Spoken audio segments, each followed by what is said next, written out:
인권, 평화, 미래를 위한 역사행동 민족문제연구소가 만드는 역사 전문 팟캐스트 내일을 여는 역사 시즌4에 오신 것을 환영합니다. 여러분 반갑습니다. 네, 반갑습니다. 네, 안녕하세요. 진행을 맡고 있는 MC노 노기환입니다. 자, 오늘은 오랜만에 우리의 고정 멤버 연구원 두 분과 함께하겠습니다. 민족문제연구소 연구원 조한성 작가 나왔습니다. 어서 오세요. 네, 조작가 조한성입니다. 반갑습니다. 네, 권시용 연구원 나왔습니다. 네, 반갑습니다. 권시용입니다. 네, 두 분 오랜만이에요. 네, 오랜만입니다. 우리 시즌4의 이제 본격적인 어떻게 보면 첫 방송이라고도 볼 수 있습니다. 지난 시간까지 계속 그 반일 종족주의 반박하느라고 시간을 보냈거든요. 예. 자, 그래서 이 시즌4의 첫 번째 시간이라고도 볼 수 있는데, 우리 권시용 연구원이 시즌4의 큰 흐름, 네, 다시 한번 좀 상기시켜 주시죠. 네, 우리 지난 시즌까지는 네. 주로 이제 친일파라고 이제 불리는 사람들에 대해서 이야기를 한 사람씩 불러서 이야기를 나눠봤는데요. 그렇죠. 이번 시즌에는 네. 좀 그 범위를 넓혀서 네. 식민지 시기를 살았던 그 많은 사람들, 네. 그러니까 친일파를 비롯해서 다양한 그런 형태의 삶을 살았던 이런저런 사람들을 좀 다채롭게 한번 다뤄보고 싶었습니다. 네. 식민지 시대를 살았던 사람들의 여러 가지 모습을 보면서 어떤 그 시대의 삶의 총체적인 모습을 조명해 보겠다. 네. 그 시절의 삶을 이렇게 조명해 보는 게 지금의 우리에게 어떤 의미가 있을까요, 조 작가? 민주주의가 소중하구나. 그런 걸 좀 뼈저리게 느끼지 않을까. 핵심을 콕 찍어줬네요, 지금. 네. 전쟁이 있었던 시대. 네. 우리가 얼마나 행운 아들인가 라고 하는 그런 것도 느낄 수 있을 것 같고요. 예. 군국주의의 광기와 전쟁의 광풍이 몰아쳤던 그 시대를 보면서 지금 우리가 평범하게 당연하게 누리고 있는 가치들이 얼마나 소중한 것인가를 한번 느껴보자. 어떤 걸 또 좀 첨가할 수 있을까요? 우리 조 작가님은 좀 이렇게 거창한 의미를 부여하셨는데요. 가슴에 와닿는데요? 그러세요? 예. 전 그냥 요즘 사는 사람들이랑 그때 사는 사람들이랑 사람 사는 게 다 그렇지 뭐. 그런 걸 좀 찾아볼 수 있지 않을까? 이것도 중요한 얘기예요. 사람 사는 건 어떻게 보면 좀 비슷할 수 있으니까 그 시절을 살았던 사람들의 모습에서 뭐 조금 잘못된 건 우리가 반면교사로 삼아서 그렇죠. 우리가 또 이렇게 지금 생활하는데 어떤 또 기준을 또 마련할 수도 있고 그런 것도 있고 그 시절 사람들 그 사람들은 이런 걸 가지고 웃고 울었구나 뭐 이런 이야기도 해볼 수 있지 않을까? 네. 아무튼 뭐 얘기하면서 굉장히 좀 흥미로운 얘기도 또 재밌는 얘기도 많이 나올 수 있을 것 같습니다. 자, 그러면 오늘 어떤 사람을 데려왔습니까? 네, 오늘은 그렇지만 이제 친일파를 먼저 시작하려고요. 네. 그래서 이제 친일파 중에서 가장 유명한 이광수. 네. 소환했습니다. 이광수. 어떻게 보면은 그 친일 반민족 행위자의 거의 뭐 상징 같은 뭐 그런 인물 아닐까요? 네. 예. 뭐 이광수를 또 오늘 이 첫 번째로 데려온 뭐 이유가 있겠습니까? 네. 이광수는 당대 최고의 지식인이라고 꼽혔고, 동경 3제라고 그래서 동경에 유학했던 유학생들 가운데 가장 뛰어난 천재들이었다. 그 3명 중에 1명. 이른바 이제 동경 3제 하면 누굴 얘기하는 거죠? 최남선, 홍명희, 이광수 이렇게 3명을 얘기하거든요. 동경 3제 중에서 2명은 변절했네요. 그렇죠. 네. 최남선, 이광수. 네. 예. 그리고 벽초 홍명희 같은 경우는 나중에 이제 이북으로 가서 부수상까지 하나요? 그렇죠. 네. 상당히 고위직까지 한. 자, 동경 3제 중에 1명이었던 이광수. 또 어떤 이유가 있습니까? 그 다음에 이 사람은 또 한국의 근대 소설을 열었던 소설가입니다. 무정. 무정. 네. 읽어보셨어요? 우리는 주입식 교육 아닙니까? 이광수 하면 무정. 예? 톨스토이 하면 전쟁과 평화. 제목만. 토마스 모 하면 유토피아. 여기 쫙쫙 나오는 거 아닙니까? 마키아벨리? 군주론. 다 안 읽어봤습니다. 하지만 딱딱딱 나오는 거죠. 예? 최남선 하면 핵에서 소년에게 나오는 거 아닙니까? 예. 주입식 교육 아닙니까? 저도 그렇게 배웠고요. 권시영 연구원은 무정 읽어봤습니까? 저 작년에 읽었어요. 왜 읽었습니까? 공부하다가. 그거 좀 읽을 만한 가치가 있습니까, 지금? 읽어보니까 어떠세요? 재밌어요. 왜 읽었냐 하면, 제가 시무섭이라는 사람을 공부하다가. 우리 지난 시즌에서 했었잖아요. 시문의 친형. 예. 그 사람을 모티브로 해서 무정의 그런 등장인물 한 사람을 만들어냈거든요. 무정의 그 남자 주인공인가요? 주인공 말고 주인공 친구. 주변 인물 중에 하나. 친구. 주인공 친구가 심우섭을 모델로 한 걸로. 그렇죠. 그래서 읽어보셨군요. 그래서 무정을 읽었어요. 그러니까 제 질문은 네. 그 무정을 우리가 지금 다시 한번 읽어볼 만한 가치가 있냐고요. 재밌는 소설이라니까요. 그래. 그러니까 가치가 있다. 재밌으면 읽어야죠. 알겠습니다. 우리 권시영 연구원은 상당히 단순해요, 보면. 예. 저도 그동안 계속 안 읽었던 게 좀 부끄러워서. 이번을 계기로 무정? 시작을 했습니다. 그렇군요. 그래서 한 챕터 정도 읽었습니다. 어떻습니까? 재밌더라고요. 그래요? 네. 진짜? 네. 재밌어요. 연애 소설. 그죠. 연애 소설인 건 아는데 근대 소설의 효시라 그러면 왠지 진짜 옛날 것 같고 그래서 지금 감각이랑 안 맞고 상당히 구태의연하고 재미없을 것 같은데. 전혀. 네. 무정. 그래서 이광수가 얼마나 당대에 날리던 소설가였는지를 좀 느낌으로 그 소설만 딱 접해도 그래요. 알 수 있을 정도 그런 느낌이었습니다. 네. 뭐 읽어볼 수도 있죠, 뭐. 너무 우리가 그 제목만 아니까. 네. 마이태자 이런 소설도 재밌고요. 이광수의 마이태자. 신라의 그렇죠. 마지막 왕자. 네, 알겠습니다. 네. 그리고요 또 어떤 이유가 있습니까? 그다음에 이 사람이 논설에도 뛰어난 능력을 보였는데 논설의 그 좀 소설뿐만 아니라 난 논설도 잘 쓸 수 있어. 이런 어떤 그런 욕심이 있었던 것 같아요. 그러니까 진짜 당대 최고의 지식인이었네요. 네. 그리고 이제 하지만 이 사람이 그렇게 천재 소리를 들었던 지식인이었지만 이 사람이 결국엔 배신을 했잖아요. 네. 이 사람이 왜 그 최고의 지식인이었던 이 아이콘, 시대의 아이콘이었던 사람이 어떤 생각으로 이렇게 친일을 하게 됐는지 그런 걸 좀 생각해 볼 수 있는 기회가 됐으면 좋겠고. 네. 그다음에 이광수가 썼던 민족 개조론 읽어보니까 이게 최근에 유행했던 반일 종족주의의 혐한 논리하고 굉장히 닮아 있어요. 그래요? 네. 그래서 좀 이따가 이제 자세히 살펴보도록 하겠습니다. 자, 그래서 반일 종족주의와 이광수의 민족 개조론이 어떤 유사점이 있고 어떻게 맥이 닿아 있는지 조금 이따가 한번 파헤쳐 보겠습니다. 네. 자, 그럼 오늘의 인물 이광수. 네. 1892년 평안북도 정주에서 태어났네요. 네. 예. 그런데 11살에 고아가 됐어요. 그 아버지하고 어머니가 다 콜레라로. 네. 형제들이 누이가 있었는데 누이 이제 동생이죠. 여동생은 애경이라는 여동생이 있었고 그다음에 3살짜리 에란이라는 여동생이 있었는데 이제 다 고아가 됐잖아요. 그렇죠. 고아가 되니까 이제 애경은 그 조부의 집에 가고 그다음에 3살짜리는 민며느리로 보냈답니다. 그래서 그 다음에 죽어요. 아이고. 네. 그래서 이제 피부치라고는 그 누이 한 명밖에 없었다라고 하는 거. 그러니까 11살에 부모가 모두 콜레라로 사망하면서 가족이 완전히 해체되고 그렇죠. 상당히 좀 불우한 어린 시절을 보냈네요. 네. 이렇게 어렸을 때 부모를 잃고 좀 불우한 어린 시절을 보냈던 게 이광수의 삶에 어떤 영향을 좀 미치지 않았을까요? 영향 미쳤겠죠. 그렇죠. 기본적으로는 이 사람이 그 결핍에 대한 그래서 나중에 뭔가 갖게 되었을 때도 계속 그런 결핍을 느끼는 그런 삶을 살았던 것 같아요. 누군가로부터 끊임없이 좀 애정을 갈구하는. 뭐 그런 것도 있고 그다음에 자기가 지금 이미 뭐 가족을 만들고 그다음에 새로운 권력을 얻고 뭐 이렇게 된 이후에도 계속해서 뭐 새로운 권력을 찾아서 새로운 어떤 그런 공명심을 찾아서 그렇게 좀 추구했던 인물이었던 생각이 듭니다. 이렇게 불우한 어린 시절을 보냈는데 어떻게 당대의 지식인으로 성장할 수 있었을까요? 이러면 대부분 교육도 제대로 못 받고 그런 경우가 그 일반적인 거 아닙니까? 근데 당시에 이게 고아였다는 이유 때문에 그 활동 반경이 자유로워지는 거죠. 오히려? 네. 그래서 이 사람이 1903년에 12살 나이에 동학당에 들어가게 됩니다. 동학당. 그래서 동학당의 박대령이라고 하는 사람의 비서 겸 서기 역할을 하면서 이름이 박대령인 거죠? 네.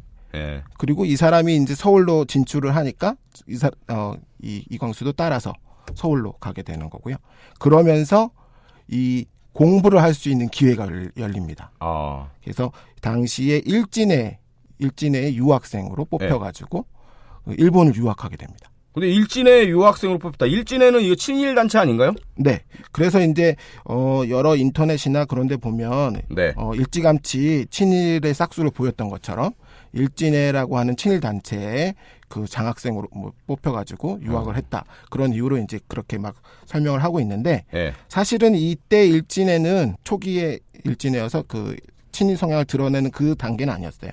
원래 이 동학당에서 손병희가 네. 그 민회라는 걸 만들려고 하거든요. 민회. 네. 예. 그래서 이제 그걸 이용구라는 사람한테 지시를 하는데 그 민회를 만들 때 진보회라는 이름으로 민회를 만듭니다. 예. 이용구가.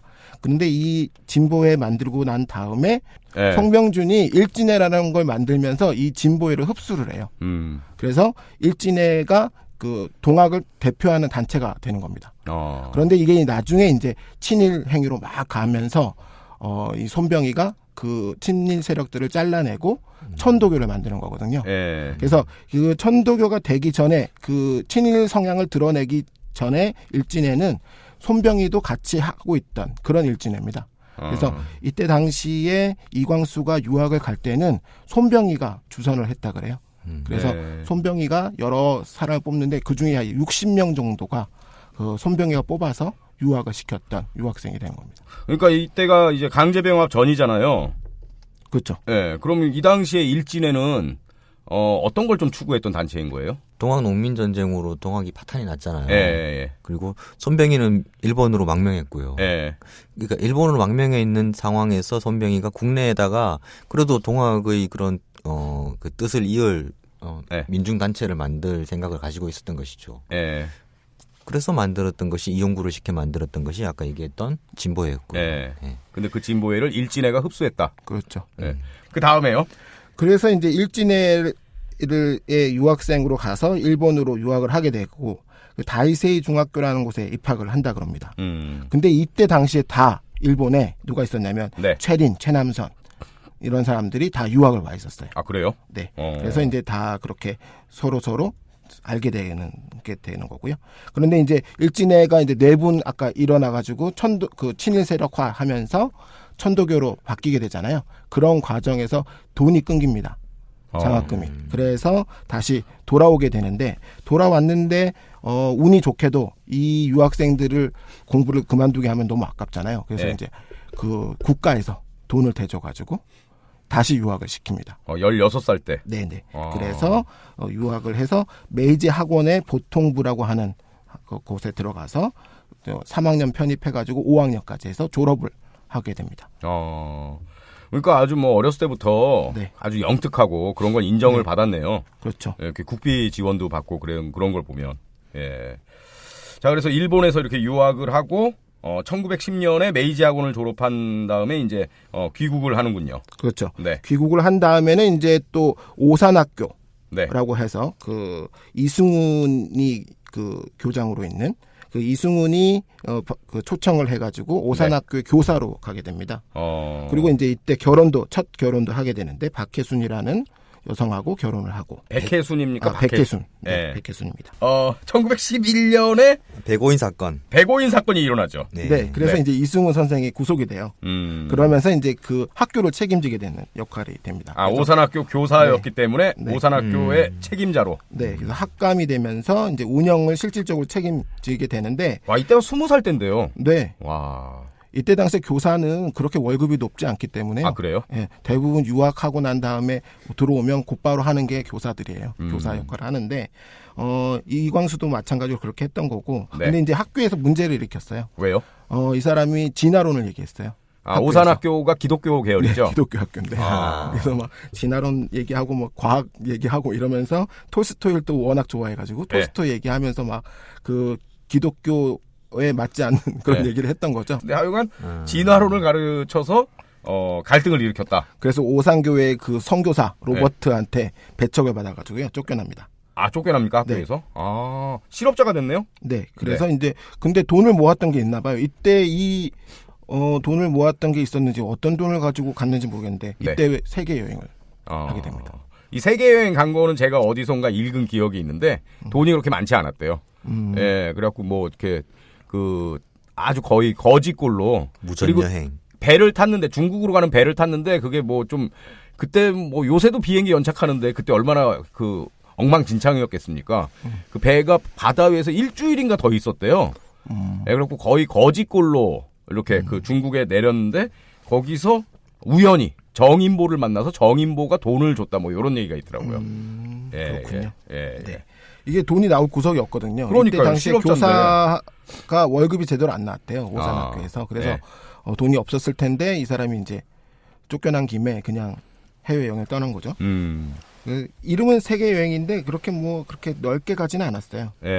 중국 갔다가 상해로 갔다가 네. 상해에서 이제 블라디보스톡 그리고 치타 이렇게 가게 되는데 이 치타로 가면서 이갑을 만나게 됩니다. 이갑이 누구죠? 이갑은 네. 안창호의 네. 또 오른팔 정도 되는 측근. 굉장히 측근 최측근이 되겠습니다. 그럼 이갑을 만나기 전까지는 안창호 선생하고 이광수하고 뭐 연이 없었던 건가요? 이때도 연은 없는 건 직접적인 연은 없는데요.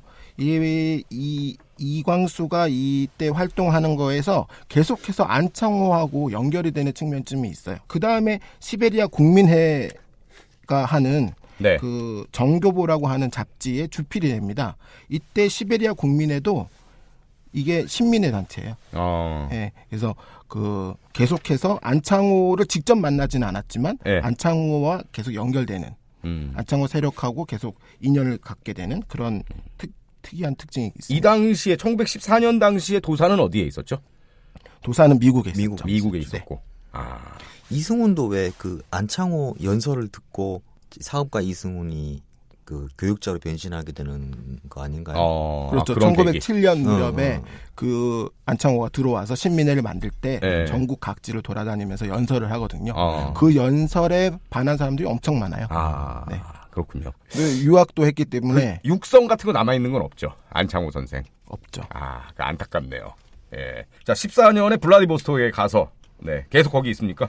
그러다가 이제 1차 세계대전이 발발하니까 네. 다시 돌아오게 됩니다. 그래서 귀국을 해서 최남선이 하고 있던 청춘이라고 하는 잡지 거기에 참가해서 또 활동을 하게 됩니다. 그러면은 이제 최남선은 이미 일본에서부터 좀 알던 사이였고, 그렇죠? 그렇죠. 예. 어찌됐건 좀 트여 있었다. 네. 그 일본 유학 갔다 와서 20살에 오산학교에서 선생님을 하다가 이제 잘린 다음에 밖으로 일단 나가자. 뭐 이런 생각을 했다는 건 이 시대에 상당히 진짜 트여 있는 그렇죠. 그런 인물이었다 이렇게 볼 수가 있겠네요. 당시에 이 지식인들이 이런 일본을 유학했던 지식인들 이런 지식인들이 사실 지금의 대학생들보다 훨씬 더 스케일이 크잖아요. 그렇죠. 네. 일단 우리는 지금 북으로 휴전선으로 이게 막혀 있지 않습니까? 그러니까 해외 여행이 곧 외국 여행인 거잖아요. 비행기를 타야만 외국을 갈 수 있는 거 아닙니까? 그러니까 일단 사고가 딱 막혀 있는 거죠, 정말. 섬나라에 살고 있는 거하고도 비슷한 거예요. 예. 빨리 평화가 정착돼서 기차 타고 유럽도 가고 그런 시절이 왔으면 좋겠습니다. 네. 예. 자, 그러면 이제 다시 귀국을 했습니다. 네. 쫙 훑어보죠. 시간이 그렇게 많지 않으니까. 어떤 행적을 보였는지. 그런데 이제 1915년에 이 사람이 김성수의 도움을 받아서 인천. 다시 일본으로 유학을 갑니다. 인복은 있네요. 그렇죠. 좀 어려운 순간마다 누군가가 이렇게 도와주잖아요. 그렇죠. 그 인맥이 그때그때 또 작용을 하는 거고요. 그래서 와세다 대학 고등예과에 편입을 했고 와세다 대학에서 이제 철학과, 문학과에 입학을 해서 이제 공부를 하게 됩니다. 이때 심우섭, 아까 나왔던 심우섭이 아베 미스예를 소개를 해줬어요. 심우섭이 그 무정의 인물 가운데 모델이었다 그랬고. 그렇죠. 네. 아베 미스예 어떤 인물입니까? 1920년대 제국의 브로커라는 별명을 우리 예전에 시즌 3에서 했던 것 같은데요? 네, 그 인물이에요. 아베 미스예. 이때는 그 서울에서 발행하던 경성일보 사장이었던 아베 미스예죠. 그리고 요 무렵에 다시 일본으로 돌아갔었나? 그건 잘 모르겠네요. 아베 미스예와 상당히 친밀하게 지내죠. 그렇죠. 이광수가 아베 미스예를 만나고 난 다음에 이제 일본 인맥들을 뭐 이렇게 넓혀가면서 그렇죠. 도쿠토미 소라는 사람도 있어요. 이 아베 미스예의 상관입니다. 상관. 그래서 이런 사람들 만나면서 일본 그로부터 이제 좀 필요한 일이 있으면 도움도 많이 받고 그랬던 거고요. 아베 미스예는 이런 신지식인층이라 그러는데 일본을 유학하는 유학생들하고 그 인맥을 아주 넓혔어요. 이 사람이 의도적으로. 그래서 보면 뭐 장덕수라든가 현상윤 이런 사람들, 그다음에 최남선, 이광수, 진학문 이런 사람들 만나면서 의도적으로 조선인 지식인들을 네. 이제 끌어들이는 거죠. 그래서 식민지 경영을 좀 장기적으로 내다보면서 그렇죠. 그리고 이 사람이 매일신보, 경성일보 사장이니까 이 사람들을 지식인들을 동원해가지고 글을 쓰게 만들어요. 그래서 매일신보의 그런 신지식인들을 이렇게 활용을 하는 거죠. 그렇죠. 그렇게 해서 무정을 매일신보에 발표를 하게 되는 거였죠. 그렇죠. 무정도 하고 그다음에 뭐 여러 가지 있어요. 동경 잡신이라 그래서 네. 연재 기사도 쓰게 되고 그다음에 이제 농촌 개발 이런 게 다 연재 기사예요. 그다음에 오도다파 여행이라고 해서 오도다파 여행 그 5개 도를 돌아다니면서 그렇죠. 소식을 전하는 거죠. 네. 그래서 그 여행기를 썼는데 그 여행기의 목적이 수상해요. 왜요? 어떤 거냐면 그 여행기의 목적이 조선 총독부의 시정 성과를 선전하고 조선 사회에 미친 영향을 소개할 목적으로 만든 코너예요. 그 코너를 이광수가 쓰게 되는 거죠. 그러면서 이제 구설수에도 오르게 됩니다. 예. 매일신보에 글을 쓰는 이광수 이런 식이 되는 거죠. 그 비난을 받는 그런 것도 됩니다. 그리고 이제 1917년에 특대생이 됩니다.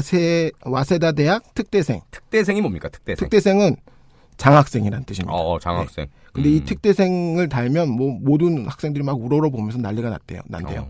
그래서 그러면서 이제 인기 연예인처럼 그 유학생들 사이에 엄청난 인기를 끄는 사람이 되는 거죠. 이른바 셀럽이 되는군요. 그렇죠. 네. 그리고 이제 제동경 조선 유학생 학우회라고 하는 그 걸출한 단체가 있죠. 그 단체에서 내는 잡지가 학지광이라는 잡지가 있는데 그 학지광의 편집위원도 하게 됩니다. 이때 이런 활동을 하면서 처음으로 이제 민족운동 또는 독립운동이라도 부를 수 있어요. 이 단체에서 이제 나중에 하게 되는 게 28 독립선언이 되는 거라서 네.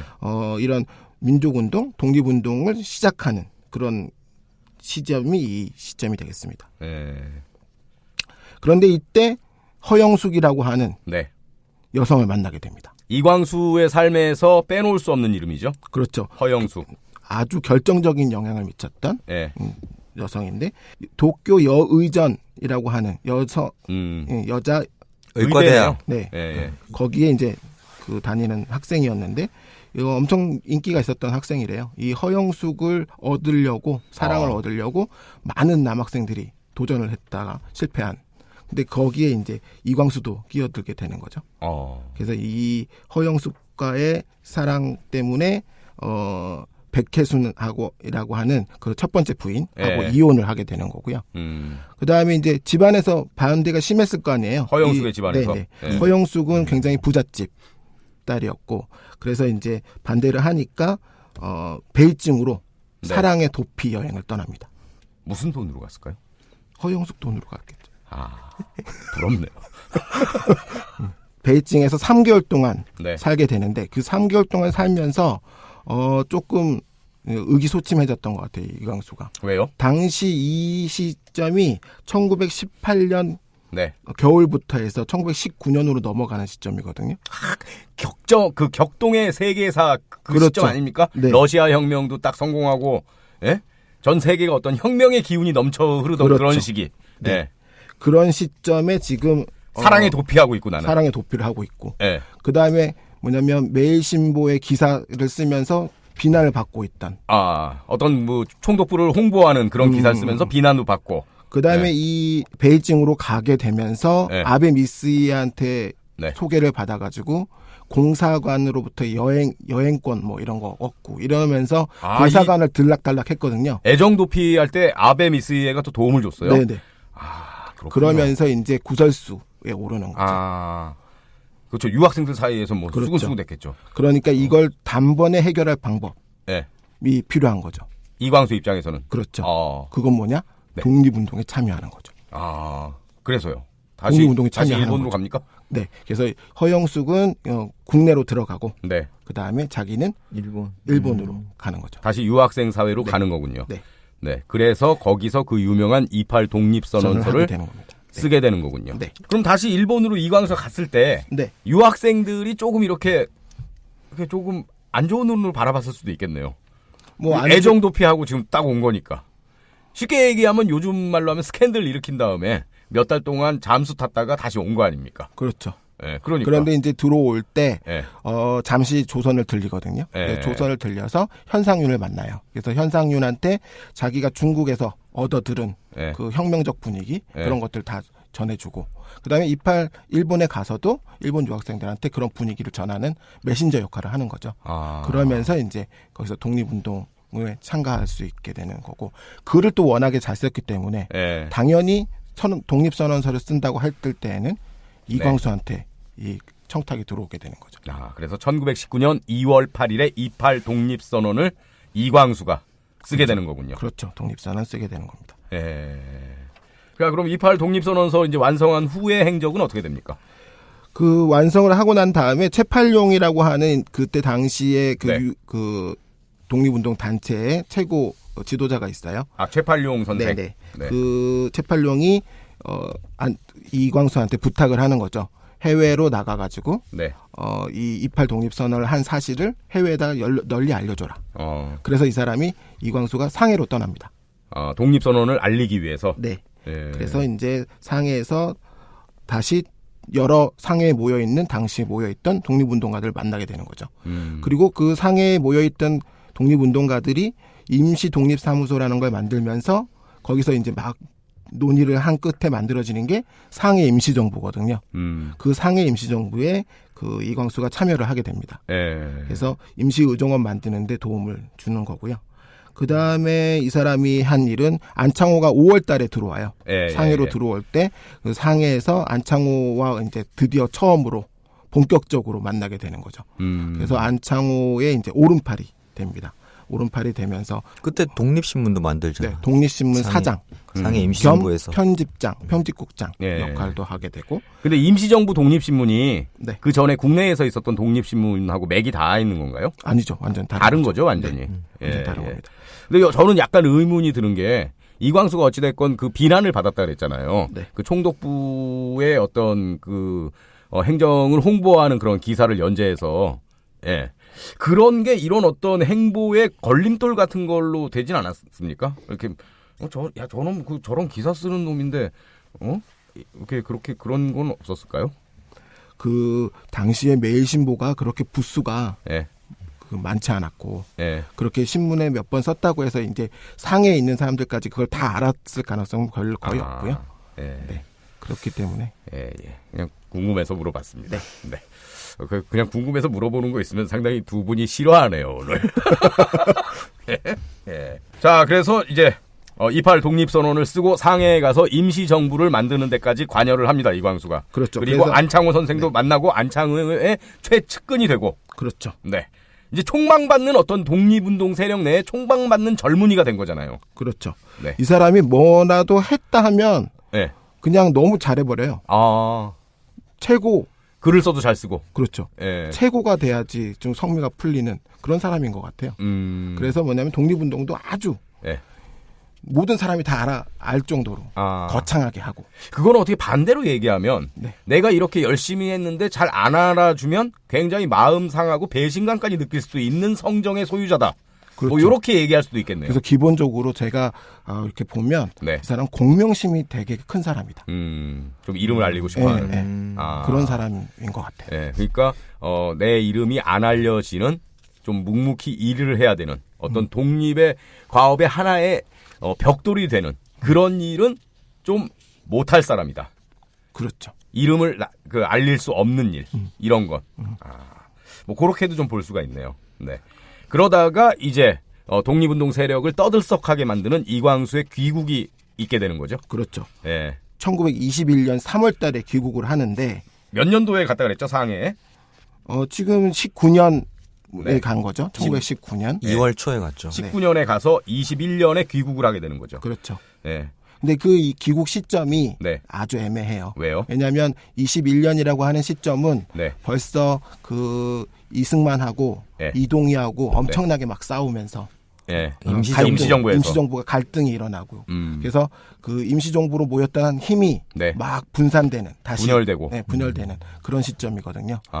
그런 시점에 2월 16일 날 허영숙이 상해로 옵니다.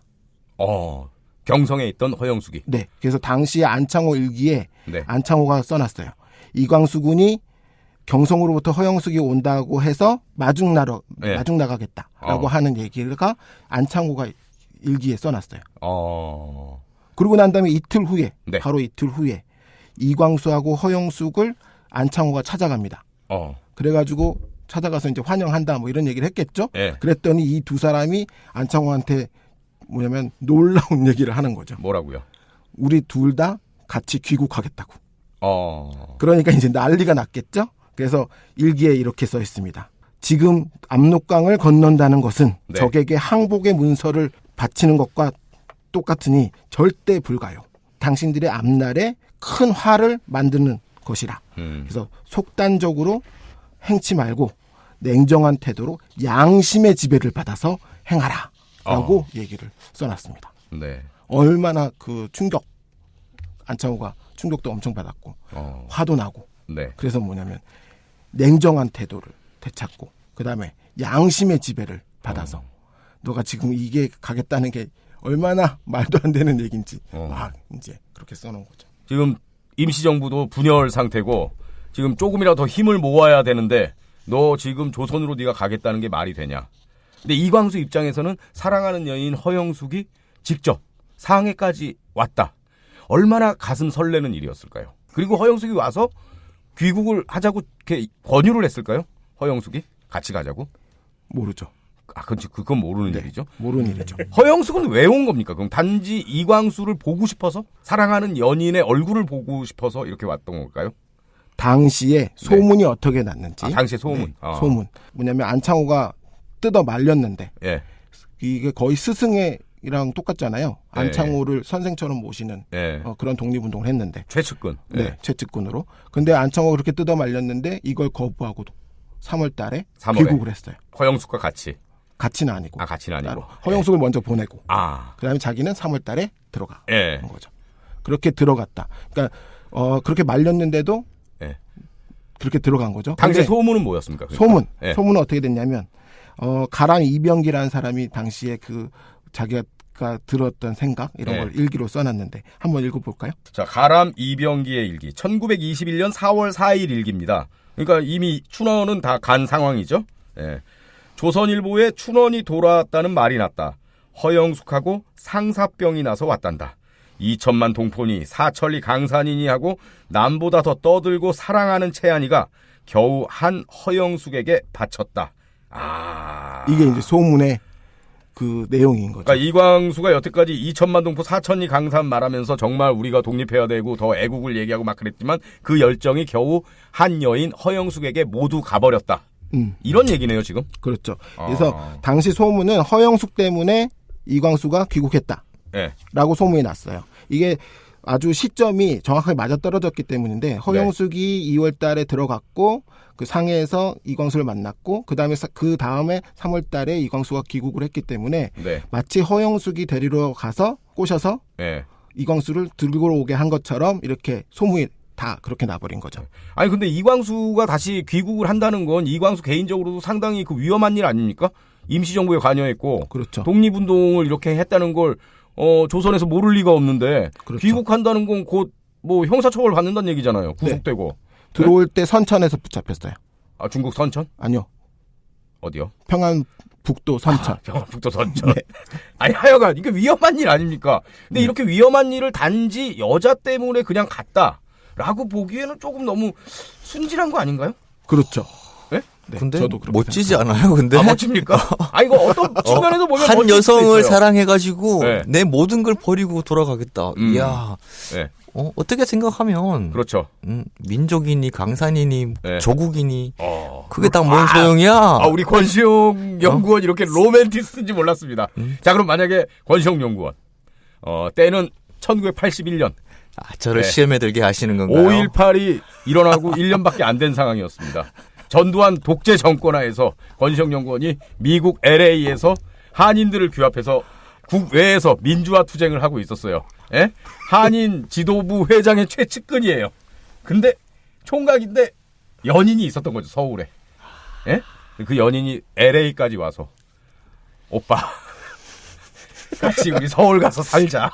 이런 겁니다. 이게 근데 서울에 오면 전두환 정권에 의해서 국가보안법으로 즉시 김포공항에서 그때 인천공항 없었으니까 김포공항에서 즉시 구속 수감됩니다. 안기부에 끌려가서 어떻게 하겠습니까? 이게 그렇게 길게 얘기할 일인가요? 아니 로맨티스트니까 멋지다면서요. 어떻게 보면 멋지다면서. 그러니까 제 생각은 그래요. 남 얘기는 멋있어 보여요. 근데 그게 내 입장에 닥쳤을 때는 그렇게 쉽게 얘기할 수는 없는 것이죠. 그러니까 나라면 어떻게 했을 것이다. 그렇게 글쎄요. 제가 이런 입장에 안 닥쳐서 그런데 고민할 것 같아요. 저는.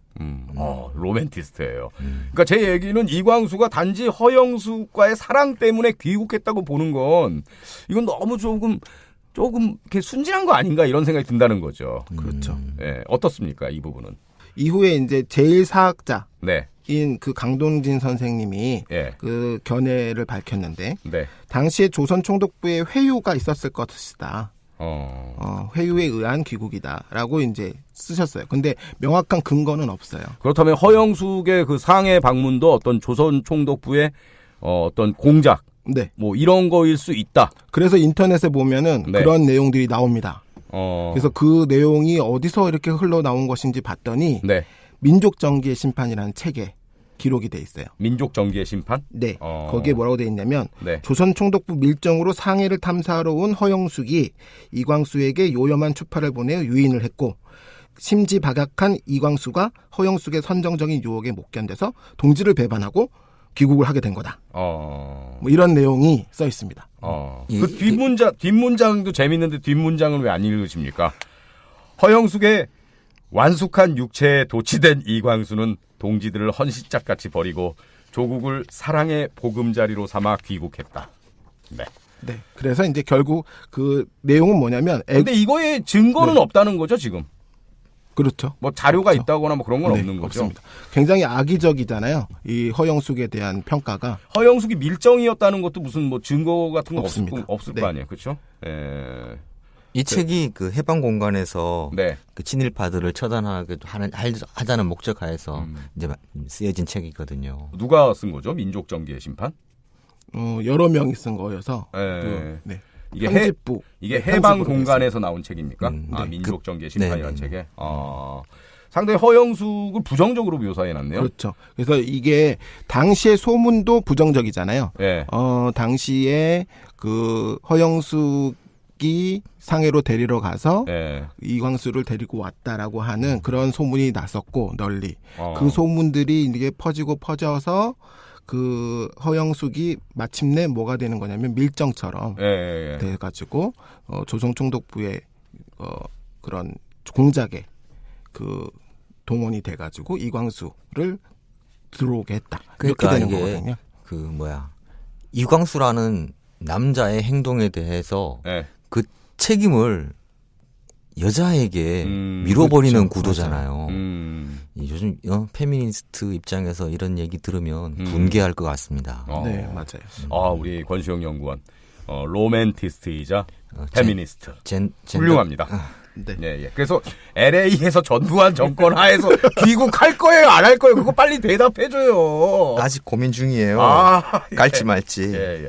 자, 그렇다면 하여간 상해에서 독립운동을 하던 이광수가 귀국을 한 거는 사실인데 그 귀국을 하게 된 배경은 정확하게 밝혀진 건 없는 거네요. 결론적으로 생각을 해보면 정리를 해서 생각을 해보면 그 안창호 일기에 보면 16일 날 허영숙이 들어왔는데 이틀 만에 둘이 같이 들어가겠다고 얘기를 했거든요. 아까 일기에. 네, 이틀 만에 얘기를 했단 말이죠. 그런 걸 보면 이미 마음이 상해로부터 이광수가 떠나 있지 않았는가라는 생각이 드는 거죠. 임시정부에서 어떤 비전도 발견하지 못했을까요? 그 막 분열하고 싸우고 이런 상황에서 독립운동을 더 이상 계속한다고 하는 거가 자기의 인생에 크게 도움이 되지 않을 것 같다. 라고 하는 어떤 그런 회의감 그런 게 생겼을 것 같고 그다음에 이 사람이 기본적으로는 소설가잖아요. 이런 예술 했던 사람이 이 정치 상해라고 하는 공간에서의 아주 여러 가지 세력들이 하고 있는 정치 세계에서 그 버티기가 사실은 쉽지는 않았을 거란 말이죠. 그래서 그런 어떤 그 독립운동에 대한 회의 그런 것들이 분명히 있었던 것 같고 그게 이제 그 허영숙이라는 사람이 그 상해로 오는 것이 계기가 돼가지고 이제 귀국을 결심하게 되는 그렇게 된 것 같습니다. 어찌됐건 이광수의 귀국은 뭐 도선 안창호 선생에게 엄청난 충격으로 다가왔겠네요. 그렇죠. 예. 오른팔이라고 불렸는데 그 오른팔이 떨어져 나가는 거죠. 그리고 뭐 그 당시에 지식인들도 상당히 좀 냉소적으로 바라보지 않았을까. 그렇죠. 예. 그럼 이광수 그 조선으로 들어오자마자 붙잡혀 갑니까? 붙잡혔긴 했어요. 그 평북 그 선천까지 기차 타고 왔다가 선천에서 붙잡히는데 아무런 처벌을 받지 않고 기소도 되지 않고 그 상해 중심에서 운동을 했던 사람이 아무런 처벌 없이 풀려나게 됩니다. 그러니까 총독부 회유설 뭐 이런 얘기가 나오는 거 아닐까요? 그렇죠. 이건 정황은 있네요. 정황은 있죠. 뭔가 이렇게 그 사전에 교감이 있거나 그랬다는 어떤 정황은 있네요. 어떤 준비를 하지 않고 들어갔을까라는 게 좀 의심이 되는 상황이죠. 그래서 일본 측하고 사전에 조율을 했을 가능성이 상당히 높습니다. 저 아무런 기소도 안 당했다면서요. 네네. 그리고 그 정보를 상해의 정보를 제공을 했을 가능성도 굉장히 높고. 아하. 단순한 그냥 불기소가 아니라 정보를 많이 얘기했을 가능성이 높다. 네. 그리고 향후 역할에 대해서 뭔가 그 약속과 보장을 받았지 않았는가라고 하는 정황상 의심이 들게 되는데 구체적인 증거는 없어요. 구체적인 증거는 없는데 정황 증거로서 여러 가지들이 나옵니다. 어떤 것들이 있습니까? 보시면 유랑 조선청령 구제 선도의 건이라 그래서 아베 미스예를 통해 가지고 사이토 총독한테 이광수가 보냈던 문건이 기록이 돼 있습니다. 이게 뭐냐면 상해의 그런 그 독립운동가들의 상황을 이렇게 보고를 하면서 얘기를 하면서 그걸 어떻게 해결할지를 뭐 얘기하는 그런 내용들입니다. 그래서 이런 내용들이 들어가 있고 그다음에 총독에게 보내는 아베의 편지에 이런 얘기가 있어요. 이광수라는 자의 안을 보여드렸던 조선인 개조 문제는 문화운동화로 그 방향을 전환토록 암시를 주셨는데 피차 서로의 이득이라고 생각됩니다라고 하는 구절이 나옵니다. 야, 이 정도면 뭐 정황 증거가 아니라 그냥 증거 아닙니까 진짜? 예? 그 조선인 개조 문제가 나중에 얘기하게 되는 그 민족 개조론 아닌가요? 그렇죠. 그렇죠? 네. 그래서 그 전에 뭐 사전에 이렇게 그 교감이 있었네요, 다 진짜로. 네, 그래서 이 조선인 그 개조 문제에 대한 어떤 이광수가 쓴 문건을 아베를 통해서 총독이 보게 됐고, 그리고 총독이 의견을 줬다는 거잖아요. 문화운동화로 그 방향을 전환하는 방향으로 수정해라 이런 얘기를 했다는 거고. 하지만 이제 이 사람 아베가 뭐라고 얘기했냐면 아베 미스예가 피차 어떻게 하든 피차 서로한테 이득이 될 것이다. 일본한테도 이득이 될 것이고 조선총독부한테도 이득이 될 것이고 이광수한테도 이득이 될 것이다 라고 하는 얘기를 했다는 거죠. 그래서 보면 이게 이제 민족 개조론하고 연결이 됩니다. 이광수가 썼던. 자, 이광수가 얘기할 게 상당히 많네요. 일단 귀국했고 이제 본격적으로 또 친일의 길을 걷지 않습니까? 그럼 오늘은 여기까지 얘기하고 내일 이어서 내일 이어서 계속 얘기를 해보죠. 자, 그럼 오늘 방송 마무리하기 전에 우리 권시영 연구원 질문하겠습니다. 전두환 치하해서 그래서 올 거예요, 안 올 거예요? 저는 안 올 거예요. 계속 민주화 투쟁을 하겠다. 좀 무서워서. 자, 여러분 내일 또 뵙겠습니다. 고맙습니다. 감사합니다.